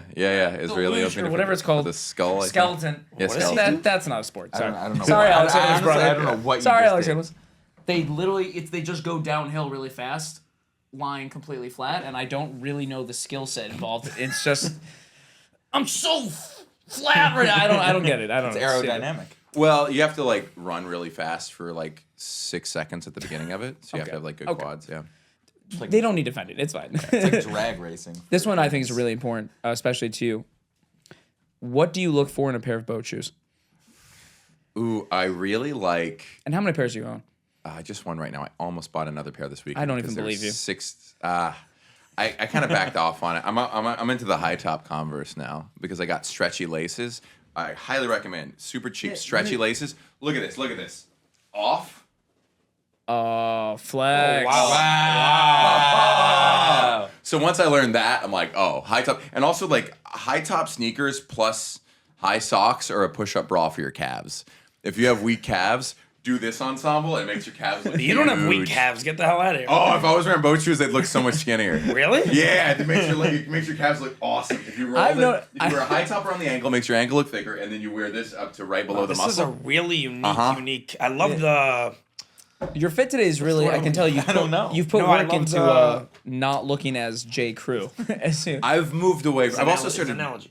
vintage shopping. I really like vintage shopping lately. You've got It's been my new Brooklynize. thing. You've got Brooklynize. It's That's a little good bit. thing. It's a good thing. For me, vintage That's shopping, gentrified. and whenever I go to a city, so very often I'm in a city for 2 days and I barely leave my apartment and I hate myself because people are like, how was Cleveland? I'm like, I went to a coffee shop and Did you didn't say see that anything. because you know we're from Cleveland? No. Oh, we're both from Cleveland. Oh, I love Cleveland. Yeah. Yeah, let's do an hour of Cleveland stuff now. Yeah. No, But yeah, so please. my goal when I go to a city is I have to go vintage shopping while I'm there, whether I buy something or It not. is a cool way to meet, like, also meet people there. Cool people shop there. And also, if you find a good vintage store, it's very likely in a cool area of town. So that's just kind of my But Cleveland's got some my mad good checklist. vintage now.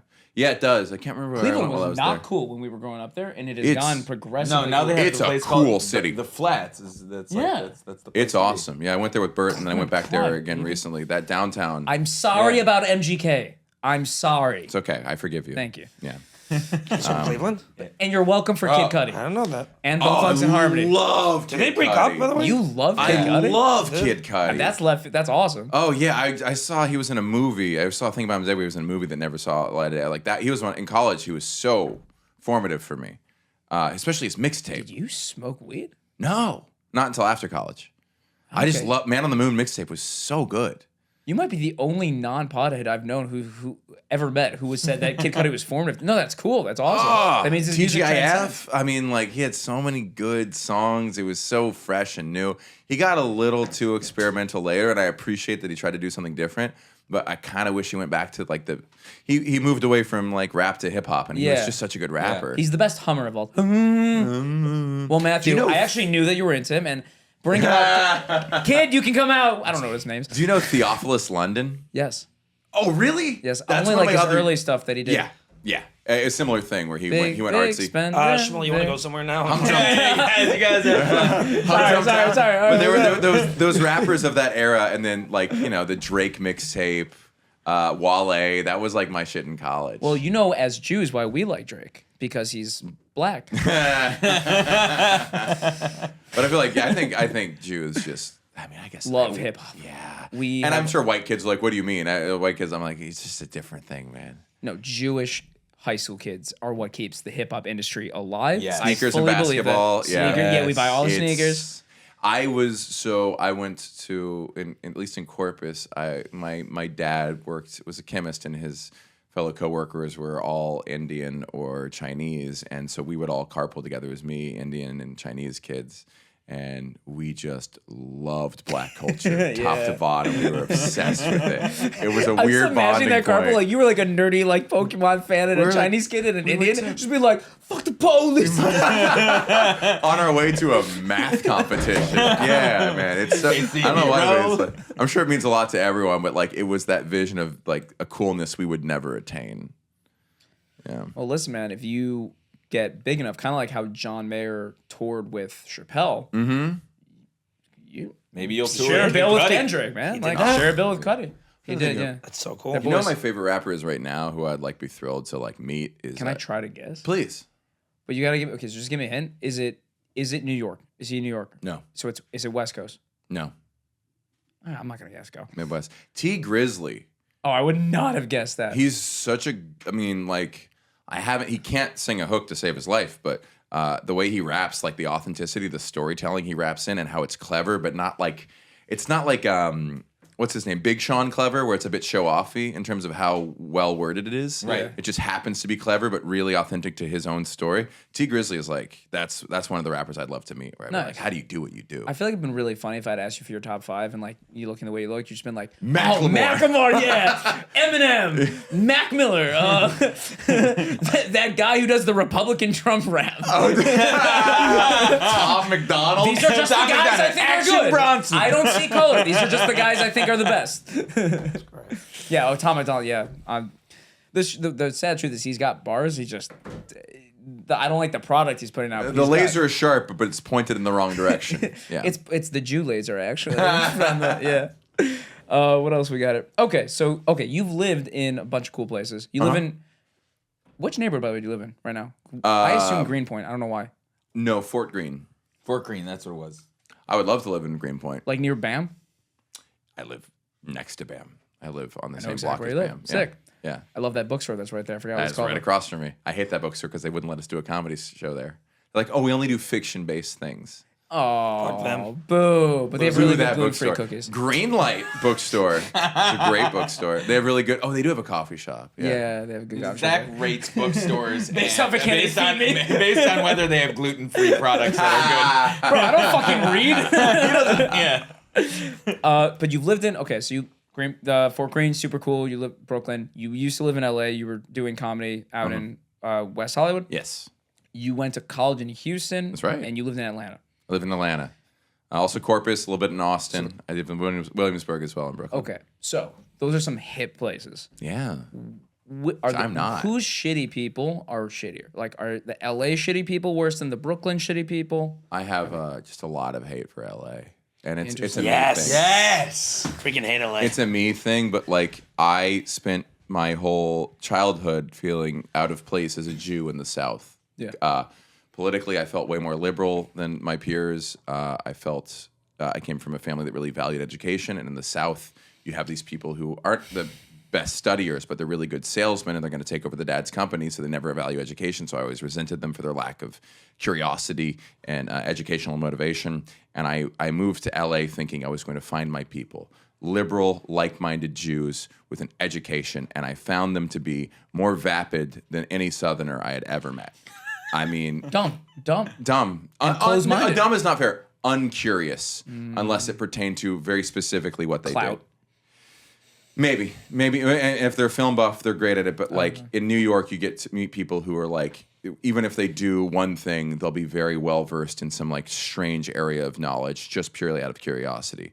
And in LA, it felt like It's like a closed-minded curiosity. It's like I'm only curious about this specific thing right now. filmmaking. I love filmmaking. I have no interest in science or math or education or the Is it economy. possible? I know you have bits in your stand-up about how like people in LA like really talk down Southern people, and they think that there's such they're country bumpkin, and it's like they're actually not. A lot of them are very intelligent, and a lot That's a of deep you cut guys bit. sound idiots. Yeah, I know what bit you're Pedantic, talking about. bro, your dude. album, man. Yeah, thank you. The whole where it's like I thought the religion was I was so put off by like the closed-minded religious Christian conservatives, and then you meet people who are into astrology, and you're like, oh, this is the same thing. This is the exact same manifestation. And you think New York's better? You think that? I love New York. I mean, for now. How long have you been there for now? 6 years. I still love it very much. I just find that everyone's really good at what they do. Everyone's interesting. Just to survive here, you have to be a motivated and interesting person. When I'm in LA, I sometimes Or Jewish. Let's just call it what it is, baby. I am not a motivated person. I know 70 millionaires that I could call up and network with. Like, Yeah, So like the way you're putting it is like in New York, like you're actually like trying to tap into your talent in trying to make it. Whereas in LA, you're kind of just like you're like, I'm gonna move there because it's gonna like yes man me and like yes to all my like ideals and things that I want right now without having to like go after anything. I'm just gonna like go and sit and like smoke a hookah in some random shop and just talk about the things I want to talk about, and that's it. Yeah. And it's also like I'm a rather like unmotivated person, and it brought out all of my worst. I think I tend towards vanity. I tend towards being kind of like unmotivated and like here's an idea, but I'm not going to see it through. And LA indulged all of that. If you're like a really motivated person, then LA is great. And then New York, like Can't relate. what's that? I'm joking. I am super unmotivated also. And in New York, you're like, it's like fucking go or you die. You like freeze to death if you don't plan your trip home well. That's true. Like literally, you think about dying very often in New York. Like Every time I'm on a that track. person could kill me. Yeah. Every time I actually think about like dying. real every time I'm on a survival track. of the Stay fittest. on your toes. Yeah. And there was a guy like screaming, throwing shit around at the airport today, outside the airport. And I was like, yeah, that's a moment where I have to like cool my blood and think about all the exit strategies. Which city is Hornier?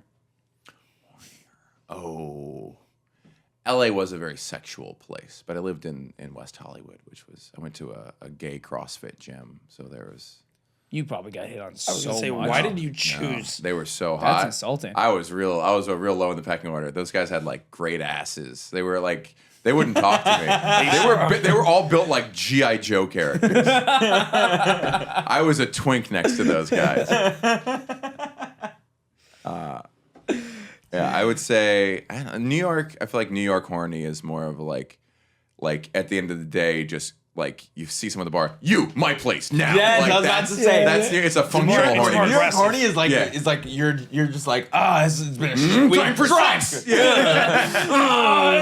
I said buy in China, buy. I was never really single in New York. I moved here. I did come visit here when I was a single guy, and that was fun. But I always it seems like a really fun place to be single, New York. Whereas being single in LA sucked because the Wait, why? Doesn't everything close also early in LA? It's like I hate LA. I freaking hate it. driving, parking.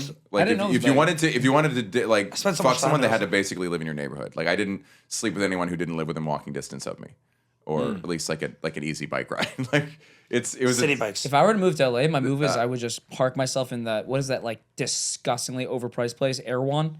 Everyone, yeah. Yeah, I would just stand by Erewhon and just It's also ask like them which cheese which $40 cheese they like. You can't start conversations with people in LA. You can't just like walk up and start a conversation. People are at the grocery pretentious. store. More They for sure. they have their guard up because so many people in LA are absolutely fucking crazy, and you can't spot crazy people in Right. LA because there's that They're delusion. like well dressed. Yeah. They're wearing they like fit in among designer us. and they're crazy. Because kind of to move to LA in the first place, you have to be delusional. You have to think, I'm great and I'm going to succeed, which is a ridiculous Ridiculous premise for life. Yeah. So you move in and like you just meet, there's so many people you meet and you talk for a couple minutes and they say something, you go, oh, you're absolutely crazy and delusional about yourself. So there's always, and everyone has that feeling and people just have no, and there's that kind of thing where I'm like, if you can be convinced that you're talented and I know you're not, am I?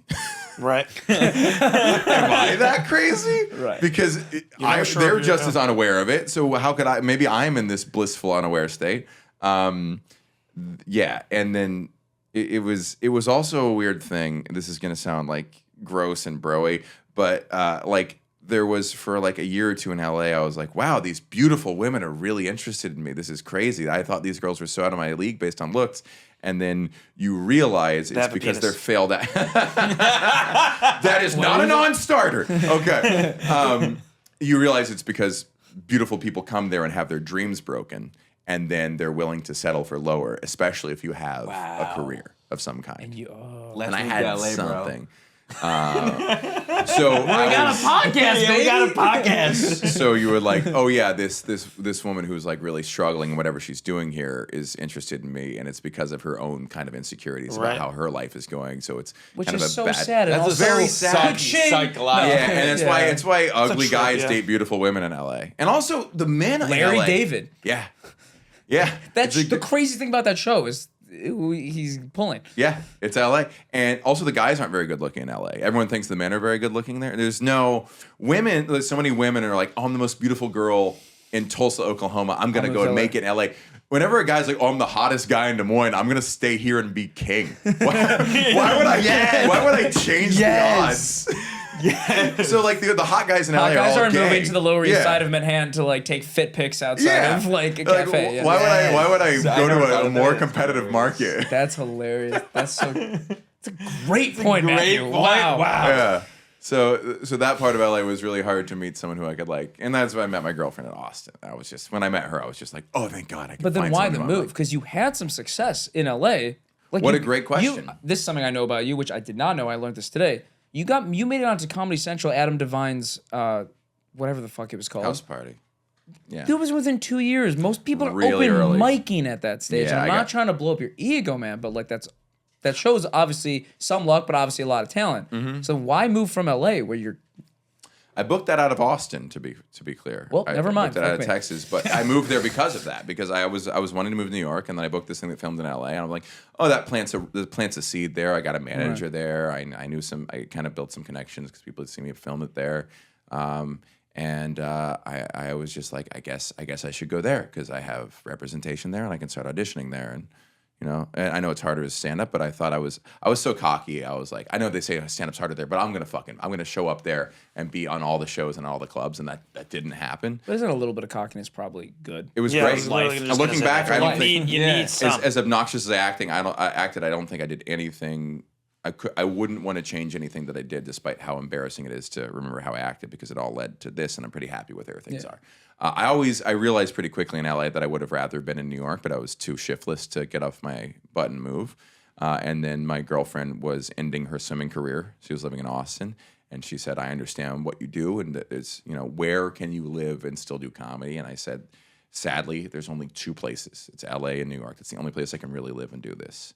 And she goes, "Well, where would you prefer?" And I said, "How about you find whichever job is best for you, and I'll meet you there." So I'm not going to tell you which I prefer.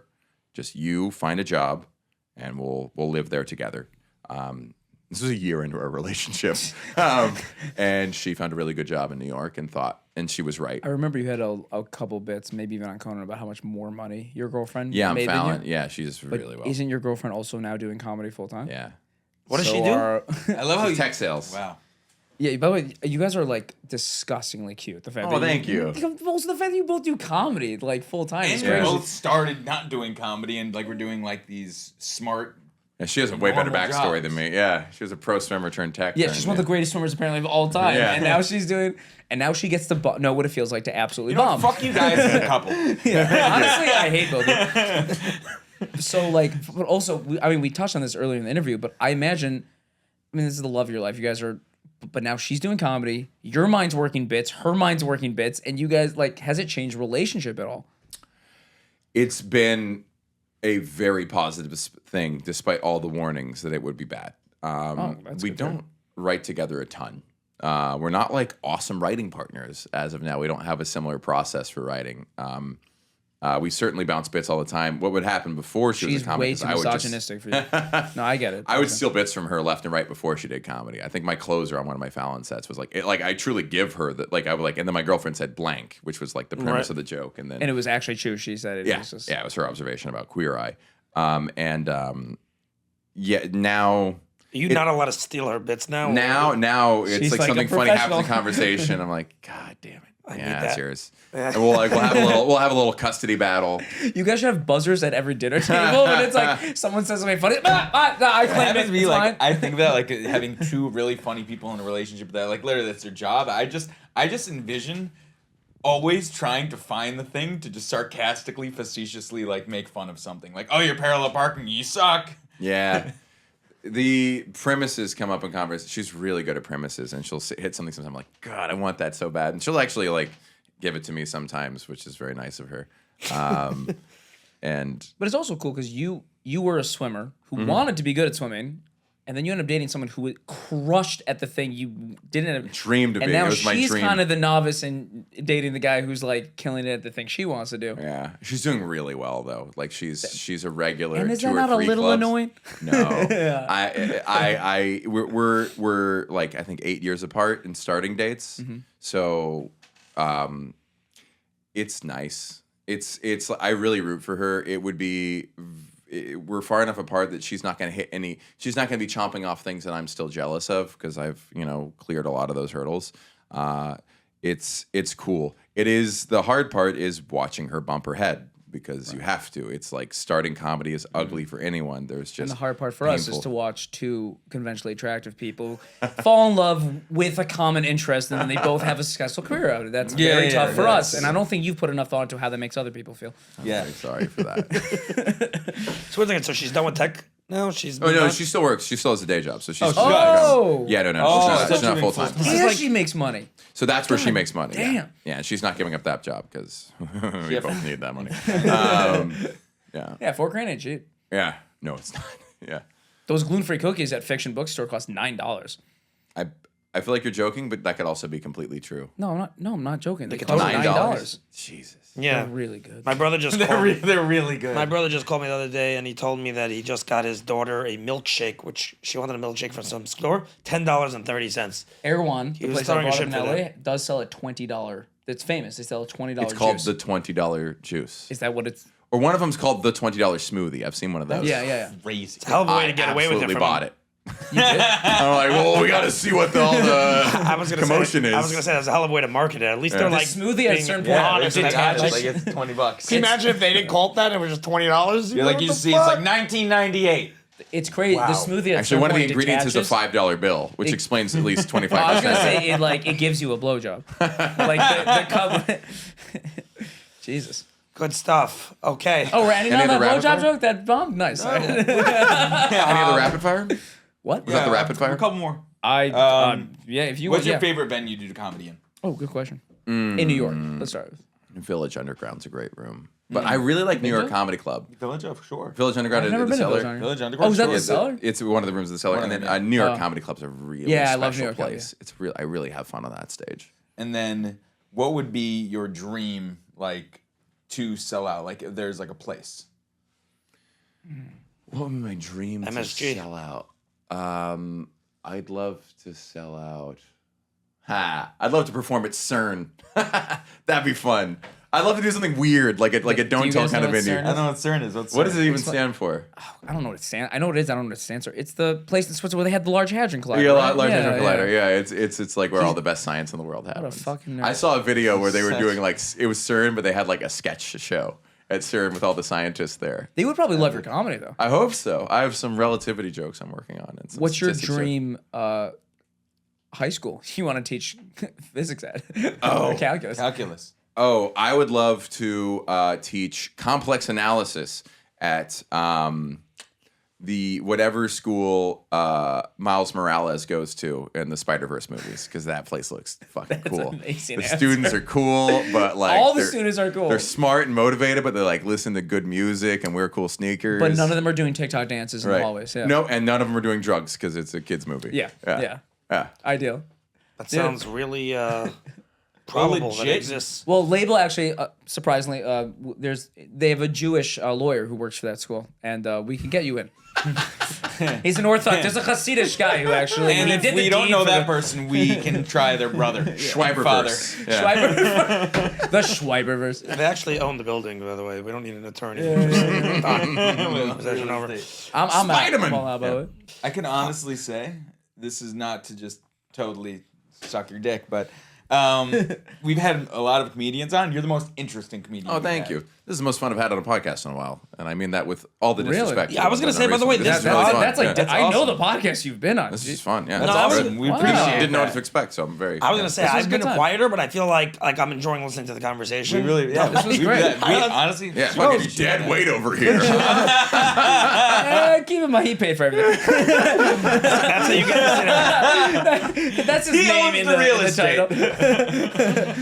Oh my god. I didn't even donate the guitar. We did nothing. That's great. Matthew, thank you so much for being here. thanks You're for having me. a great comic. I mean, where can people find you? Plug away. Plug the shit. At Monday Punday, please follow me on whatever platform you use, preferably Instagram, and just check out my tour dates. Check out join my email list because I'm going to put out a special this year, and I will be trying to put that on YouTube so you can see it there. So I see that, by a the lot way. of Everyone's them putting it like on those. YouTube. it's a good way to go. Oh, you're doing the special directly independent on you. It's the best way Fuck to do yeah, it. man. Was Shafir like the first one to do that?